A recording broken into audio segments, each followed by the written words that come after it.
এই ১, এই ২, এই ১০। বেশি বেশি পুশ আপ দিয়ে শরীরের বডি বানাবো আর বনের লেডি শিয়ালিনীদের প্রপোজ করব। এই ১১, এই ১২। মরণ কণ্ঠ কারখানা দেখলে গা পিত্তি একেবারে জ্বলে যায়। ওরে শ্বশুরের বাচ্চা, এমন রং ঢং ছেড়ে এই নাও ঘাস কাটা চুরি। মাঠ থেকে কিছু ঘাস কেটে নিয়ে এসো, যাও। ইরি মাইরি, হোয়াট ইউ টকিং মি বউ? আমি একজন হ্যান্ডসাম শিয়াল হয়ে কিনা মাঠে তোমার বাড়ি থেকে আনা ওই ২ টাকার গরুর জন্য ঘাস কাটতে যাব? No never, no never never, কাবি নেই।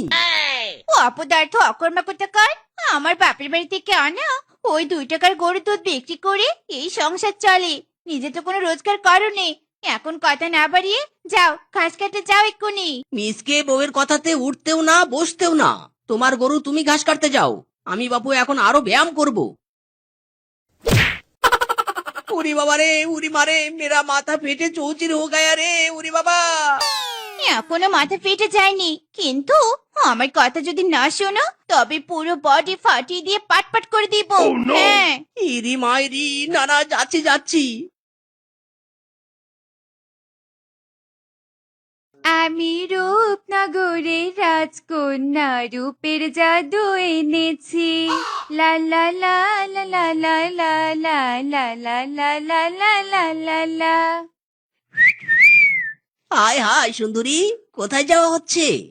আমি যেখানে যাই সেটা জেনে তোর কাজ কি? তুই বসে বসে মাঠে ঘাস কাট, আনসোশাল মিচকে শিয়াল কোথাকার, যত সব।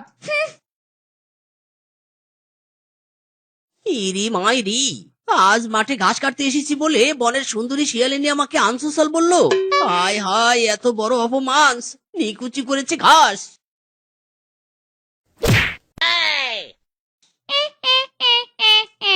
এই কে রে কে? আমার গায়ে ঘাসের ছুরি ছুঁড়ে মেরেছে। আমাকে কি একটু শান্তি মতো ঘুমাতে দিবি না নাকি তোরা? এমনিতে আমার শরীরটা একটু দুর্বল। ওরে বাবা রে, এ তো দেখছি একটা পেতনি। ও পেতনি, গালতি সে মিস্টেক হয়ে গায়া। ঘাসের ঝুড়িটা আমি ছুঁড়ে মেরেছি, তোমার উপর গিয়ে পড়েছে।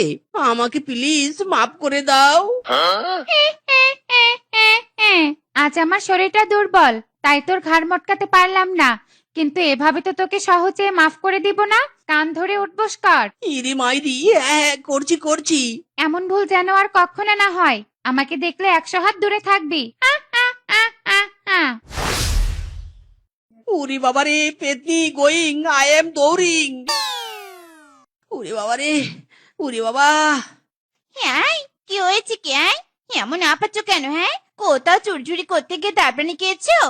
আর তোমাকে গরুর জন্য যে ঘাস আনতে বলেছিল, সেই ঘাস কোথায়? হ্যাঁ, ও বউ, বউ গো, সেই ঘাস কাটতে গিয়েই তো পেতনির খপ্পরে পড়েছিলাম। পেতনি আমাকে কান ধরে উঠবসও করিয়েছে, একদম হাতের মুঠোয় জীবন নিয়ে পালিয়ে এসেছি। মাইরি, বিশ্বাস করো। আরে আমাকে কি বোকা ভেবেছো? বানিয়ে বানিয়ে কথা বলবে আর আমি বিশ্বাস করব? আজ ফাঁকি দিয়ে নিশ্চয়ই কোথাও আড্ডা দিতে গিয়েছিলে, তাই না? ইরি মাইরি, বিশ্বাস করো বউ, বিশ্বাস করো, আমি সত্যি কথা বলছি। ইয়া বড় ভয়ঙ্কর পেতনি আমার সামনে দাঁড়িয়েছিল, কি যে ভয় পেয়েছিলাম আমি। ওসব ভাওতাবাজি কথা এখন আমি শুনবো নে। গরুর তো ঘাস কেটে নিয়ে আসুনি। যাও যাও, এখন গরুর গোবর পরিষ্কার করো। ইরি মাইরি, শাট আপ বউ। এই মিসকে কোনোদিনও গরুর গোবর পরিষ্কার করবে না। উফ, পুরো হাত আমার গোবরময় হয়ে যাবে রে। উরি বাবা রে, উরি বাবা। বউ, বারবার কেন আমার মাথায় আঘাত করো? মেরা মাথা বুঝে আবার টুট গায়া রে।